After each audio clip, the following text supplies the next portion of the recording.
이 아침 여러분 전도서 한번 찾아봅시다. 9장 뒤로 넘기세요. 전도서 9장 11절.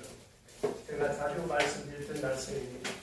전도서 9장 11절 다같이 큰 소리로 전도서 9장 11절 957페이지 시작. 내가 다시 해안에서 보니 많은 경주자들이라고 선장하는 것이 아니며 용사들이라고 전쟁에서 승리하는 것이 아니며 음식을 얻는 것도 아니며 명철한 자들이라고 재물을 얻는 것도 아니며 지식인들이라고 종을 입는 것이 아니니 이는 시기와 기회는 그들 모두에게 임합니다. 아멘. 우리가 생각할 때 좋은 대학을 나오고 가문이 좋고 모든 환경과 여건이 좋으면 성공하고 행복할 수 있을 것 같지만 그거하고는 아무 상관이 없습니다. 명문대학을 나와도 문벌이 좋은 집안의 출신이라고 해서 항상 성공하고 행복한 것이 아닌 것은 이 전도서 9장 11절에 뭐라고 했습니까?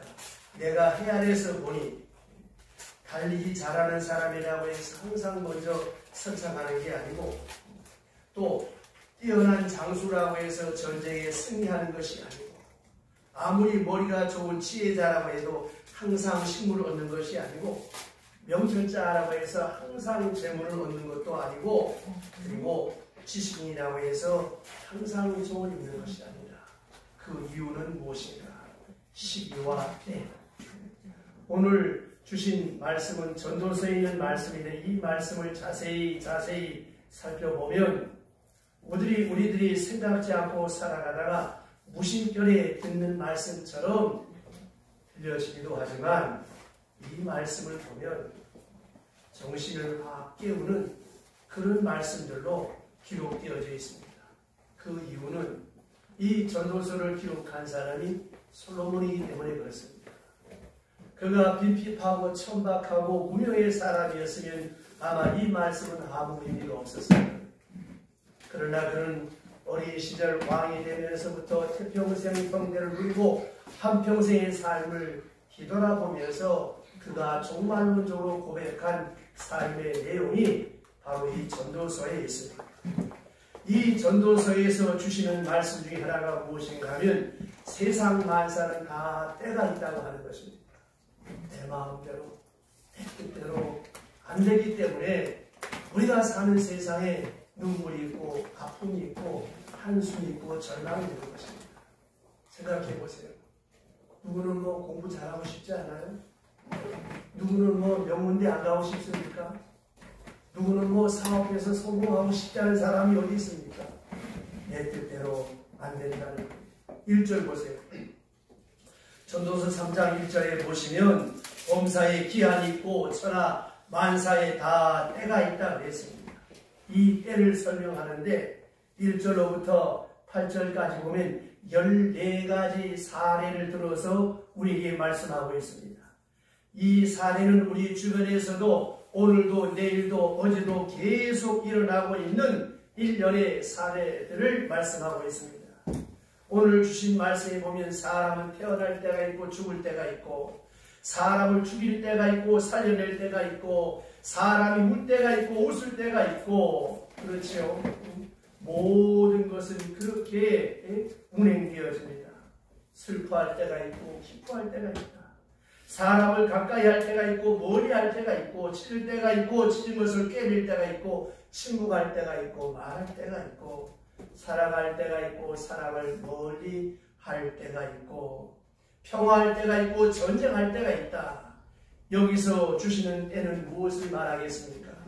하나님의 시간, 하나님의 때, 하나님의 기회, 하나님의 역사.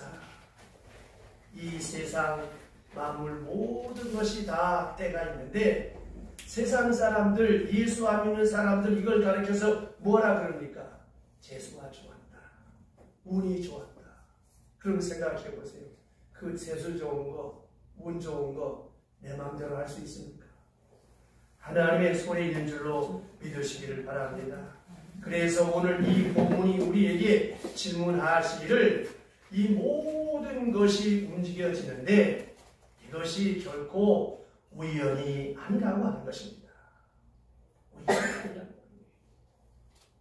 예수 안 믿는 사람들, 하나님 모르는 사람은 우연히 어쩌다가 일이 되려고 하니까 이렇게 자기 합리화를 시키는데 그게 아니라는 거예요. 우리가 늘 기도하는 대로 인간의 생각과 복은 하나님이 주관하시는데 이 모든 것이 하나님 손에 있다라고 하는 것을 전제합니다. 그래서 첫 번째는 때를 말씀하세요. 그리고 두 번째 주는 메시지의 말씀이 무엇이냐? 9절 보세요. 9절. 일하는 자가 그의 수고로 말미암아 무슨 이익을 얻으리요? 이렇게 우리에게 말씀합니다. 자, 9절을 보세요. 사람은 대개 두 종류의 사람이 있습니다. 하나는 모든 사물을 이렇게 보면서 개념 있게 보는 사람과 개념 없이 보는 사람, 쉽게 말하면 생각 없이 보는 사람, 생각 있게 보는 사람, 두 부류로 나눌 수가 있어요. 똑같은 사건, 똑같은 시간, 똑같은 사물을 보면서 어떤 사람은 그까짓 거 예수롭지 않게 문제의식을 갖지 않는다는 것이죠. 그런가 하면 어떤 사람은 똑같은 상황에서 똑같은 자리에 똑같은 상황을 보면서 의문을 가집니다. 왜 그럴까? 나는 왜 이렇게 다른 사람들로부터 이런 대접을 받을까? 왜 내게 이런 일이 생겼을까? 저것이 나에게 무엇을 의미하는가? 그래서 내 자신의 삶의 궤도를 수정해 나가는 거예요. 이 사람이 지혜로운 사람이요 믿음의 사람입니다. 여러분, 사과가 뚝 떨어졌어요. 모든 사람 무심코 지나갔습니다. 뉴턴은 왜 이 사과가 뚝 떨어질까? 거기서 많은 인력의 법칙을 발견했습니다. 스티븐슨은 난로 위에 주제물이 펄펄 끓고 주특보에 덜썩덜썩 하는 걸 보면서 기관차를 만들었어요. 지옥 기관차. 아르키메데스는 목탕에 들어가서 물이 붕 넘칠 때 왜 물이 넘치는 것이고 물에 넘치는 양은 얼마인가? 여기서 나온 것이 뭐예요? 아르키메데스의 원리. 그래서 말입니다. 사람이 조금만 생각하면 그 의문 속에서 내가 밀고 진보할 수 있는 인간의 삶을 살고 성숙한 삶을 살고 복된 삶을 살아가게 됩니다. 기분 나쁘겠지만 한마디 할게요. 수없는 날 말씀을 들으면서도 왜 변화가 없을까요? 아니, 말씀은 고사하고 세상에서 살아가는 많은 인간관계 속에서 좋은 소리 듣고 나쁜 소리 들을 거예요. 거기서 여러분 뭘 생각하십니까? 그 모든 것을 나의 반면교사로 삼아야 됩니다. 그래야 사람이 성숙할 수 있습니다. 성경 말씀을 주신 이유가 무엇입니까? 말씀을 읽으면 성경 속에 등장하는 많은 인물들, 많은 사건들 속에서 우리로 하여금 왜 그럴까? 퀘스천 마크가 생기는 거예요. 무엇 때문에 왜? 이걸 나로 하여금 느끼게 하고 보게 하고 깨닫게 하고 알게 해줍니다. 또한 모르는 것을 발굴하게 해주고 알지 못했던 것들을 나로 하여금 알게 하여주고 동시에 보지 못했던 세계를 상상하고 믿고 바라볼 수 있게 만드는 것이 오늘 우리 주신 하나님의 말씀 성경 66권입니다. 성도 여러분, 이 세상은 인간의 노력으로 수고로 어느 정도 이룰 수 있어요. 그러나 그렇다고 다 되는 것은 아닙니다. 이 세상의 대부분의 문제는 우리가 스스로 노력해서 해결할 수 있지만 조금 차원을 높이 다른 세계에 들어가면 인간이 이렇게 보잘것없나 하는 것을 느끼게 되어집니다. 당장 여러분 조금만 아파보세요. 아무것도 못하는 거예요. 건강해야 창의력이 생기고 지혜가 생기는 거예요. 그래서 흔히 이런 말을 많이 합니다.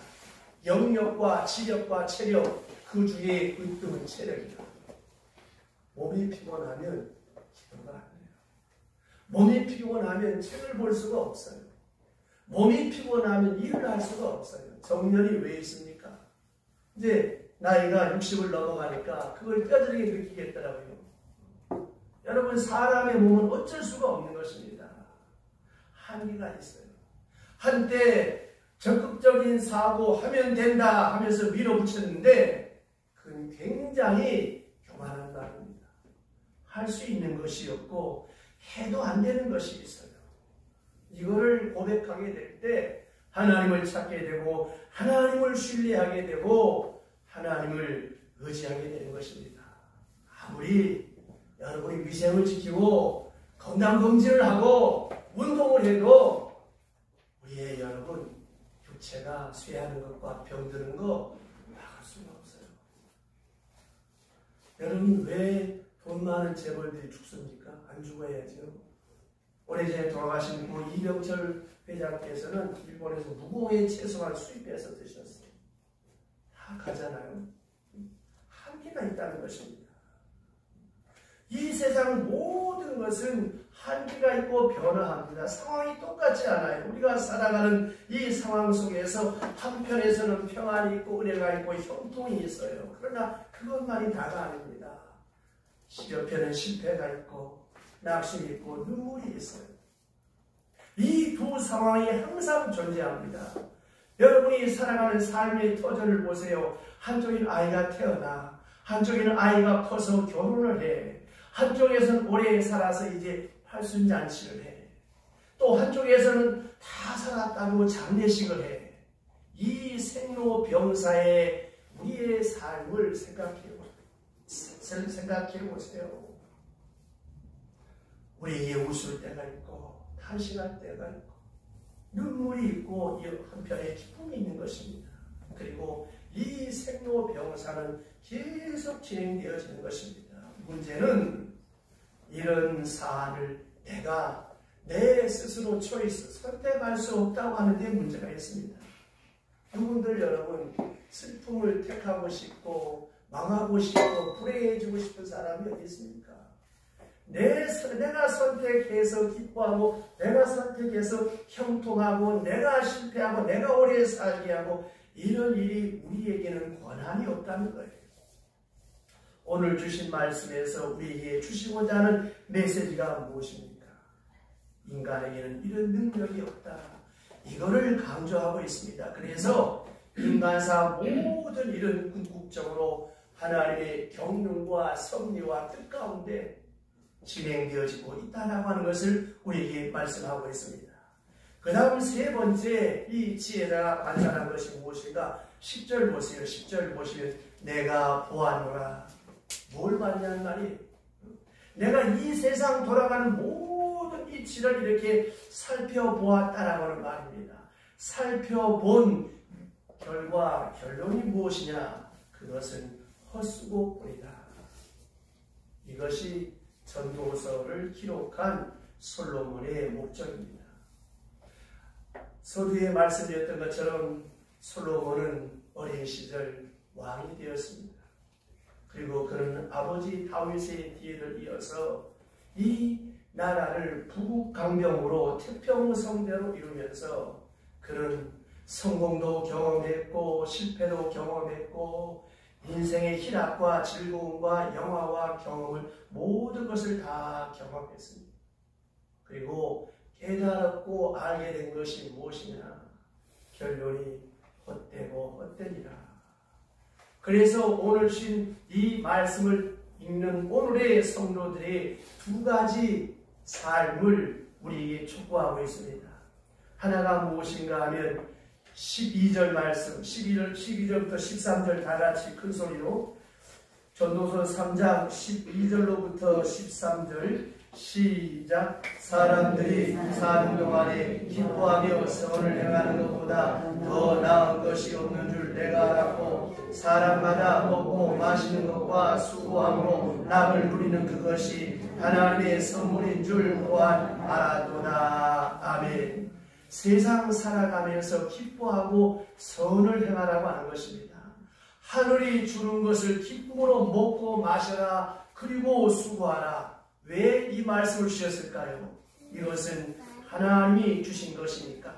하나님이 주신 것을 의심하지 말고 기쁨으로 먹고 누리고 즐기고 그리고 수고하고 선을 행하라. 그런데 그렇게 말씀하시고 두 번째 또 말씀하시길 그것만 가지고 아니더라고 하는 것입니다. 그래서 하나를 더 준비해야 되는데, 자, 14절부터 15절 다 같이 시작. 하나님께서 행하시는 모든 것은 영원히 있을 것이라. 그 위에 더할 수 없고 그것에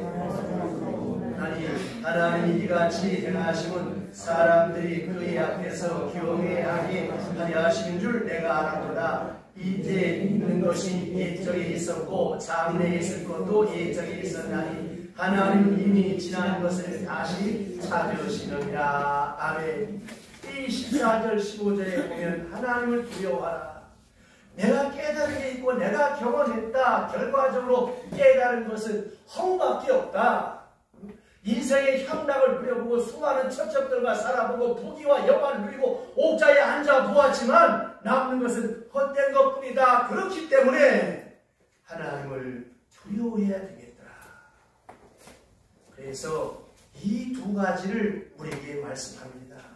그래서 여러분 뒤로 넘겨보세요. 전도서 12장 네, 마지막 장입니다. 전도서 12장 13절로부터 한 번 더 큰 소리로 전도서 12장 13절로부터 14절 시작. 이에 너는 알았으니 하나님을 경외하고 그의 명령을 지키지어다. 이것이 모든 사람의 본분이라. 하나님은 모든 행위와 모든 은밀한 일을 선악하에 심판하시리라. 아멘. 자, 너희는 하나님을 두려워하라. 그를 경외하라. 그의 명령을 지켜라. 왜냐? 이것이 인간의 본분이기 때문이라는 것입니다. 여러분, 세월이 참 빨리 흐르지요. 벌써 11월 말입니다. 시간이 얼마나 빠릅니까? 이 시간을 우리가 붙잡을 수도 없고 당겨 쓸 수도 없는 거예요. 그래서 우리가 이렇게 옛 어른들 말씀처럼 살같이 빠른 세상을 살아가면서 준비해야 될 것이 있는데 그 하나가 무엇인가 하면 시간은 되돌릴 수가 없다고 하는 거예요. 되돌릴 수가 없다고 하는 거예요. 제가 늘 같은 후에 같은 말씀을 반복드리잖아요. 다시 한 번만 내가 태어날 수 있다면 물론 이건 없습니다. 우리 다 부활의 산을 나라에 가지만 좀 공부를 잘 하십니다. 더 기도를 많이 해서 정말 세상 사람들 앞에 자랑할 만한 좋은 대학을 가서 그리고 좋은 목사가 됐으면 원이 없겠다. 저는 지금도 이 마음의 변화가 없습니다. 왜냐하면 늘 말씀을 준비하고 기도할 때마다 제 지식의 한계, 제 영역의 한계를 느낄 때가 너무 많습니다. 그런데 우리 아들한테 그렇게 해도 성령이 감동을 안 주시는지 말을 합니다. 정말 저는 그렇습니다. 여러분, 교통사고가 빵 하고 터졌어요. 5분 뒤로만 돌릴 수 있었으면. 그런데 돌릴 수가 없다고 하는 거예요. 미국 케네디 대통령 때 백악관에서 조찬 기도회가 있었습니다. 빌리그람 목사님께서 와서 말씀을 전하며 영혼을 사모하라고 하는 말씀으로 설교를 했습니다. 설교가 끝났을 때 대통령이 빌리그람 목사님에게 이렇게 말했습니다. 목사님, 다음에 다시 영혼에 대해서 말씀을 들었으면 좋겠습니다. 그럼 왜 이 말을 했느냐? 그 설교 내용 가운데 오늘 지금 예수 그리스도를 영접하고 하나님의 자녀가 되십시오. 기회는 다시 없습니다. 이 내용을 설교를 했습니다. 그래서 설교 마치고 이 케네디 대통령이 다음에 영혼에 대해서 다시 한번 말씀을 듣고 다음에 제가 목사님 말씀을 따르겠습니다 라고 하는 약속의 내용입니다. 그때 빌리그람 목사님이 정색을 하면서 케네디 대통령을 향하여 말하기를, 대통령님, 다음은 없습니다. 다음은 없습니다. 단호하게, 무참하게 그의 질문에 대한 답을 했습니다. 그리고 얼마 안 있다가 암살을 당했습니다. 여러분, 조금만 우리의 삶의 내용을 깊이 들여다보면 참으로 심오합니다. 다음 그러지요. 오늘 안 되면 내일 안 됩니다. 여러분 잘 아시잖아요. 방학 때마다 여름 방학 계획 하자. 계획표 짜는데 최소한 3일 일주일 걸려.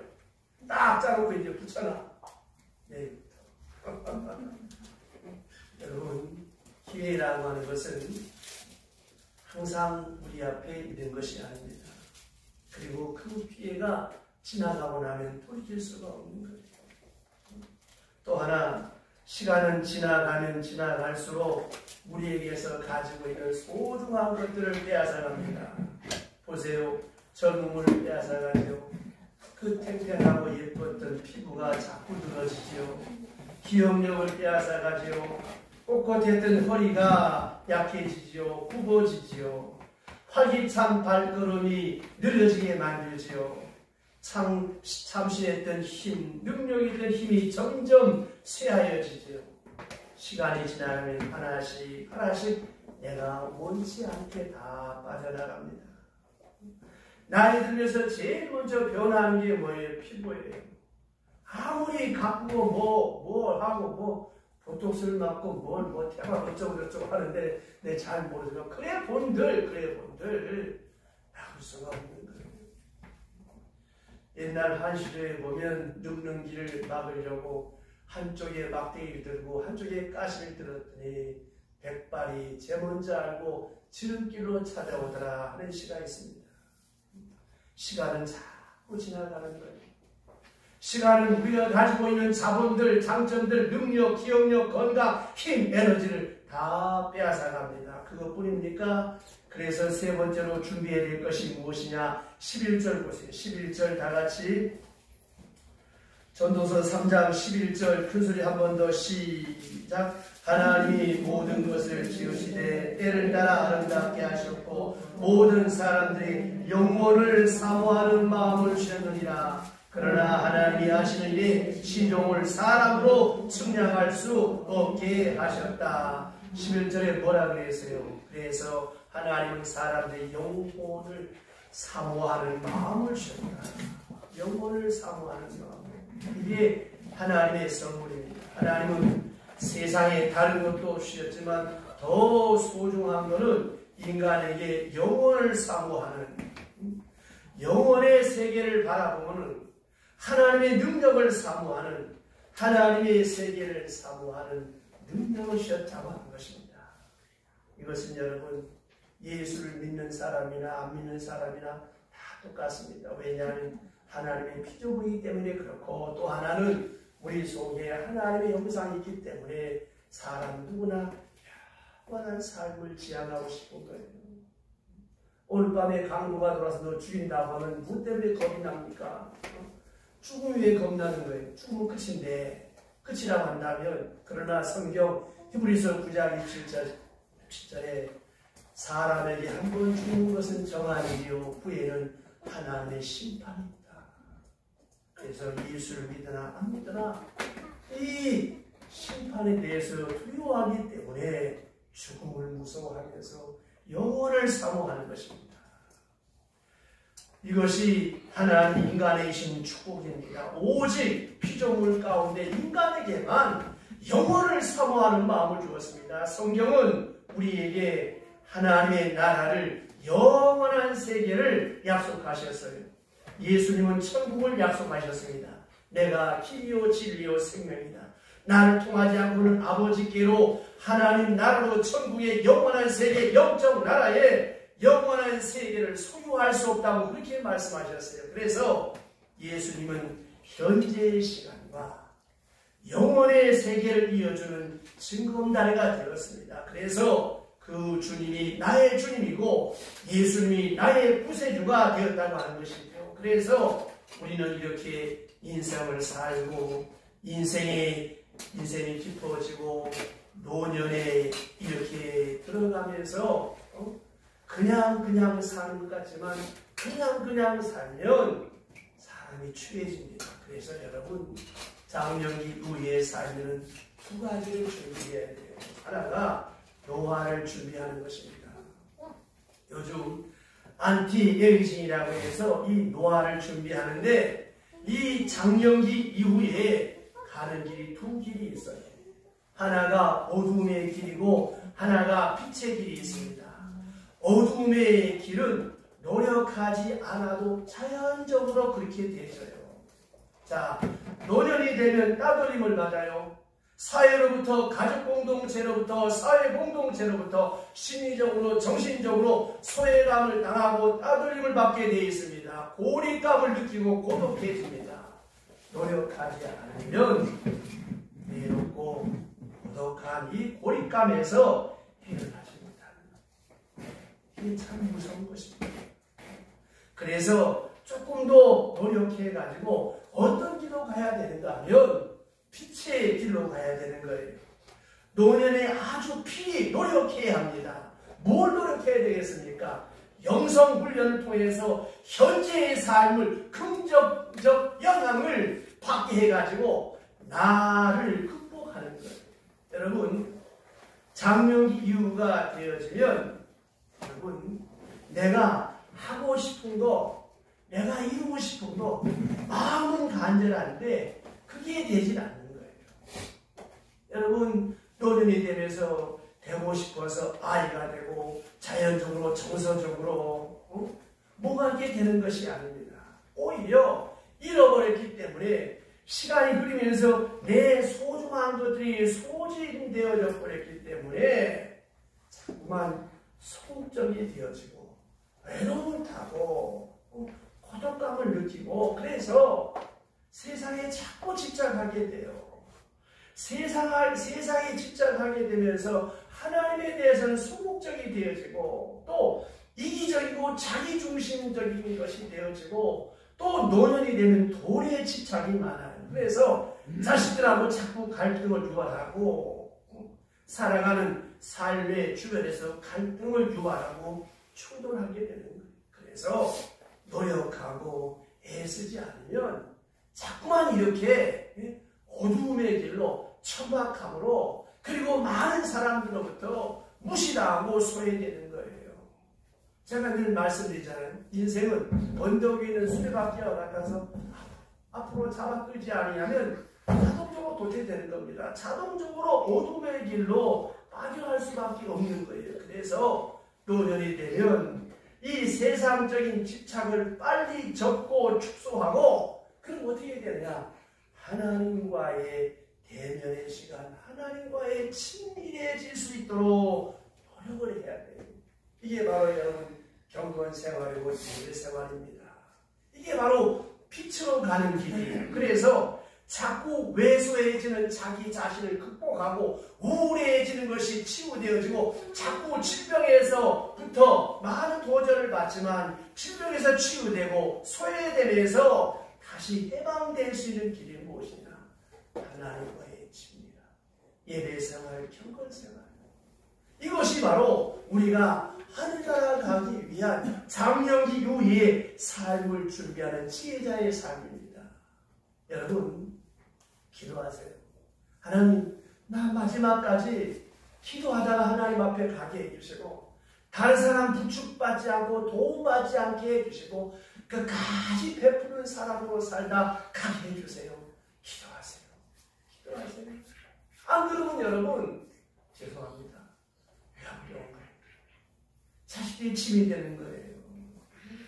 노년에는 어둠으로 가는 길이 있고 빛으로 가는 길이 있어요. 노력하지 않으면 대부분 다 어둠으로 가게 되고 영성훈련을 통해서 말씀의 묵상과 기도를 통해서 경건한 신앙의 삶으로 살아가지 아니하면 어둠으로 추락할 수밖에 없습니다. 그래서 이 장명기 후의 삶을 준비해야 되고 또 하나는 내 죽음을 준비하는 거예요.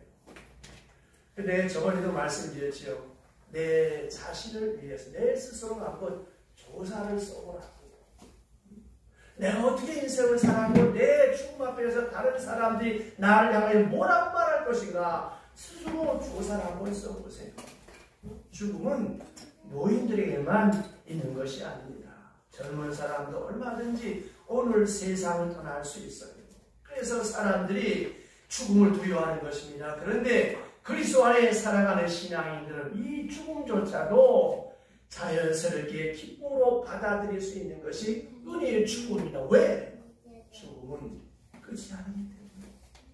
하나님을 모르는 사람은 하나님의 무서운 심판 때문에 겁이 나서 얼굴이 파랗게 지르고 어두워지고 시커매지지만 저는 목사이기 때문에 제가 임종 환자들 또 마지막 순간에 임하는 사람 얼마나 많이 봅니까? 다 표가 나요. 예수를 잘 믿었지 못 믿었든지 마지막에 보면 아, 이 사람이 정말 신자군 하는 걸 알 수가 있어요. 그 어두웠더니 밝게 환하게 피어나면서 찬송을 하는 분이 없나. 하늘에서 마차가 내려온다고 얘들아 예수 잘 믿으라고. 그런데 믿음 없는 사람들은 하나같이 발버둥쳐 얼굴이 시커멓게 죽어가. 그래서 사람들이 죽음을 두려워하는 거예요.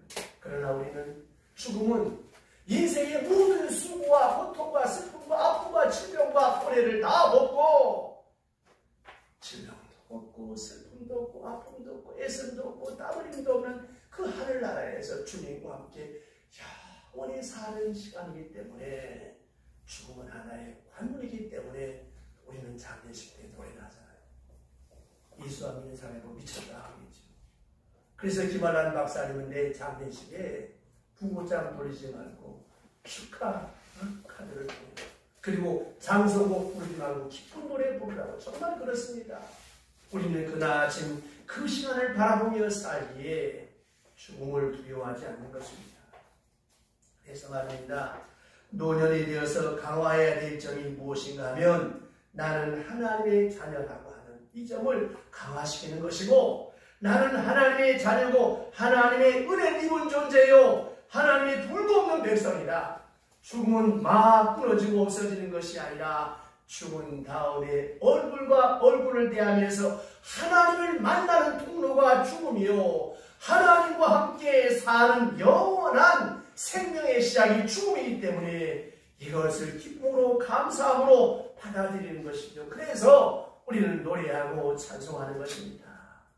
그래서 여러분, 생존에 있는 사람들에게 내 마지막이 은혜가 되고 선물이 될 수 있도록 준비해야 되는 거예요.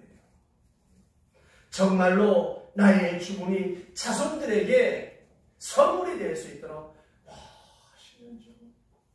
다윗은 마지막 생을 다하면서 솔로몬을 위해서 그 왕이 이어갈 수 있는 태평성대와 부흥과 밀승을 준비해 놓았고, 그 아들 때에 하나님의 성전을 건축할 수 있도록 다 준비해 놓고, 그리고 그는 하나님 앞에 갔습니다. 내가 다윗처럼 그렇게 통기와 영화를 물려주지 못할지라도 내가 예수 믿는 엄마로서, 예수 믿는 아버지로서 멋있는 믿음의 유산, 신앙의 유산을 내 자녀들에게 물려주고 갈 수 있는, 나의 죽음이 자손들에게 선물이 될 수 있는 그런 삶을 살아야 돼요.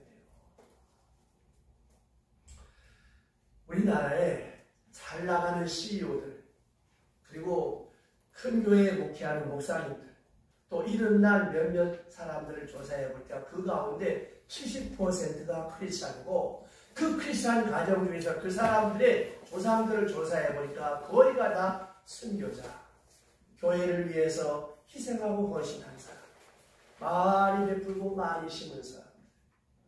그래 내가 수없이 강조하잖아요. 여러분, 사람이 아무리 애를 쓰고 수고해도 그게 우리 뜻대로 되는 것이 아니다. 그 후손이 잘 되기 위해서는 많이 심어야 된다. 오늘 내가 여러분 심는 이것이 내 아들, 딸들, 내 후손들에게 지대한 영향력을 미치는 거예요. 이 세상에 공짜가 없습니다. 아주 자주 말씀드렸죠. 아마 여러분께 이미 막혔을 것입니다. 이상훈 국방부 장관, 저 경주 최부자님, 어떻게 300년 동안 부가 이어질 수 있었겠습니까? 사방백리에 굶어 죽는 사람이 없게 하라. 가난과 흉년에 절대 남의 농가밭을 사지 마라. 재산을 만성 이상 절대 늘리지 마라. 얼마나 멋있습니까? 이상훈 국방부 장관 그 어머니가 마장 어머니, 또 GX칼텍스 허창수 회장 그 어머니가 저 삼천포 가는 쪽에 지수라고 하는데 그 진주 허시지만 그 지가 왔는데 교자상에다가 정승 대남 대접한 상을 차려서 음식을 주니까 그 노고를 가지고 도망가니까 머슴이 쫓아갈 때 그냥 두라고 빨리 뚜껑까지 갖다 주라고 내가 팔아먹을 것이 아니냐고. 그러니까 그 가문에서 그런 큰 인물이 나는 거예요. 여러분, 저와 여러분들이 그런 재산은 못 물려주지 않아요. 자녀들을 위하여 기도를 많이 심으세요. 그리고 많이 베푸세요. 이것이 자녀들에게 선물이 됩니다. 그러니까 죽음이 선물이 되어야 돼요. 자손들에게 나눠줄 수 있는 좋은 마지막 유산이 이것이 우리에게 있어져야 되는 것입니다. 그래서 그것이 슬픔이 아니고 절망이 아니고 슬픔이 선물이 되어져야 되는 것입니다. 그래서 노년이 되면 젊은이들도 마찬가지입니다. 때가 되면 겨울 준비하듯이 이 영성 훈련을 해야 되는 거예요. 영성이라고 하는 것이 무엇이냐? 하나님의 은혜를 입기 위해서 몸과 마음을 사전에 준비하는 걸, 이걸 가르쳐서 영성훈련이라고 합니다. 하나님으로부터 은혜를 더 입고 하나님과 가까이지기 위해서 훈련하는 것이지요. 이 훈련에는 세 가지가 있어요. 하나가 내적인 훈련입니다. 내적인 훈련은 묵상과 말씀과 기도를 통해서 내면의 세계를 풍성하게 만드는 거고, 내면의 세계를 영적으로 풍성하게 해가면 영혼이 잘된 같이 범사가 잘 되고 건강 신경 안 써도 하나님이 강건할 수 있도록 지켜주신 줄로 믿으시길 바랍니다. 또한 이 영성 훈련이 잘 되면 세상으로 기울어졌던 내 관심이 축소가 되어져요. 세상에 관심이 가득하면 영성의 부분이 축소가 됩니다. 이게 내면의 세계가 영성의 세계로 가득 차게 되어지면 내 마음속에 기쁨과 평안과 감사가 나오지만, 영성의 세계가 하나님과의 만남의 시간이 작아지면 작아질수록 마음속에 원망과 불평과 시비와 갈등만이 유발하게 되어지는 것입니다. 그래서 말입니다. 이런 내적인 훈련이 있어야 되고, 또 하나는 외적인 훈련도 있어야 돼요. 이 외적인 훈련이 무엇이냐? 하나님의 뜻에 순종하는 것이고, 하나님의 뜻에 순종하는 것이 무엇인가 하면 내려놓는 것, 용서하는 것, 가졌던 거 내려놓고 베푸는 것. 내가 저놈은 죽어도 용서가 안 돼, 이렇게 마음에 응어를 지고 이렇게 터득한 마음으로 살면 내가 먼저 죽는 것. 마음의 즐거움은 양양에는 마음의 것이 뼈를 상해야 한다는 것입니다. 저놈이 한 짓을 보면 내가 용서할 수 없어. 그러나 하나님의 뜻이니까 내려놓고 용서하는 것.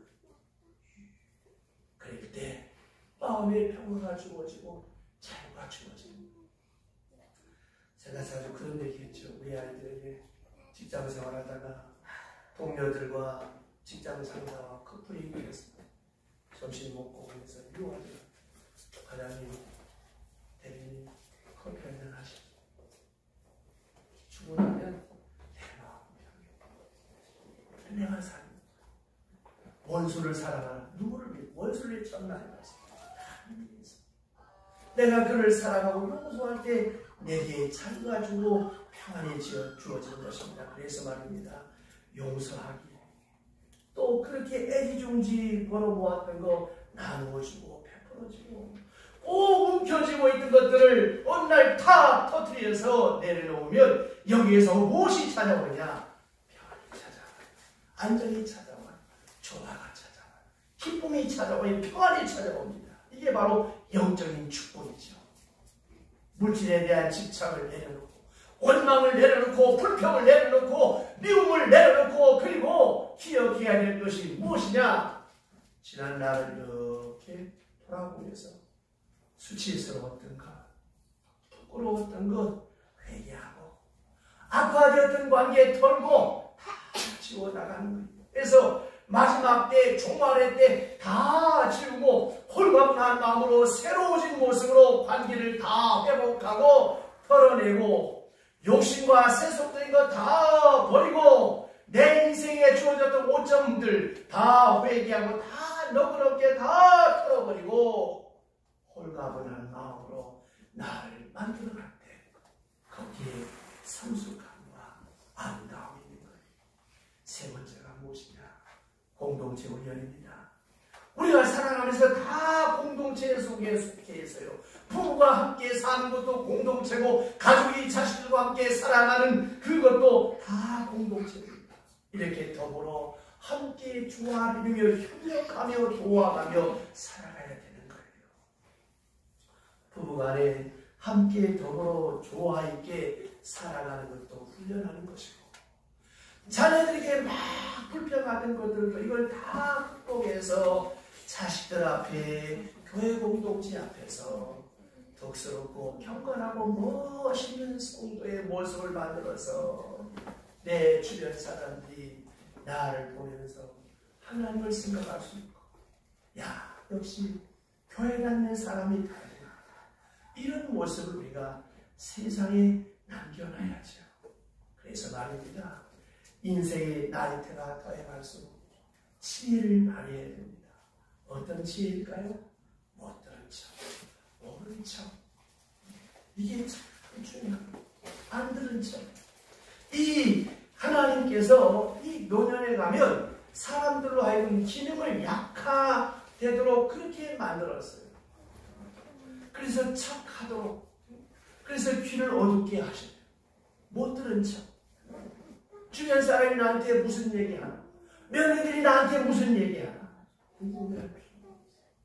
그래서 못 들은 척. 또 어느 날 아랫사람들이 혹은 며느리가 어머니 이거 어떻게 해야 되겠습니까? 하고 물어보면 나도 잘 몰라. 내가 알아도 네가 알아서 해라. 이게 지혜의 삶입니다. 그래서 하나님은 우리의 눈도 흐리게 하고 귀도 흐리게 하고 기억력도 흐리게 하고, 그래서 이 장령이 이유가 되어지면 모든 것이 쇠하여지는 거예요. 그래, 그런 말이 있잖아요. 나이가 들수록 이문 닫고 지갑을 열어라. 이게 지혜의 삶입니다. 동시에 하나님은 노년이 되면 우리의 발걸음을 느리게 하세요. 빨리 못 걷게 하는 거예요. 빨리 걸으면 넘어지니까. 넘어졌다면 죄야 성적이야. 병원에가면 천천히 걸어라. 예를 들어서 자녀들이 오늘 저희 어머니 우리 어디 구경하니 같이 갑시다. 그럼 어떻게 되겠어? 그래 갈까?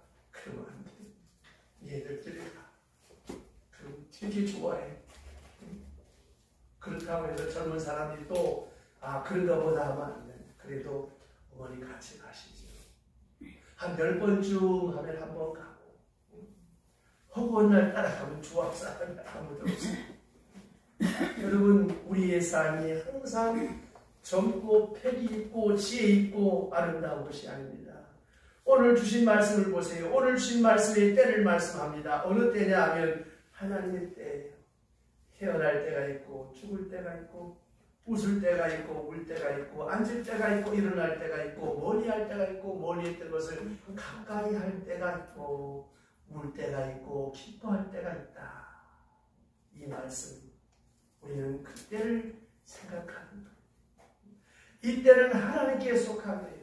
그때를 하나님께 맡기고 오늘 세상에 살면서 하나님의 뜻에 순종하기 위해서 애쓰고 살아갈 때 비로소 나의 신앙적 연륜과 성숙도가 날마다 조금씩 향상이 되어져서 우리 인생을 바칠 때쯤 되면 우리의 자녀 손들에게 나의 삶이 선물이 되고 축복이 되어질 것입니다. 이 은혜를 얻게 하시길 주의 이름으로 축원합니다. 기도합시다.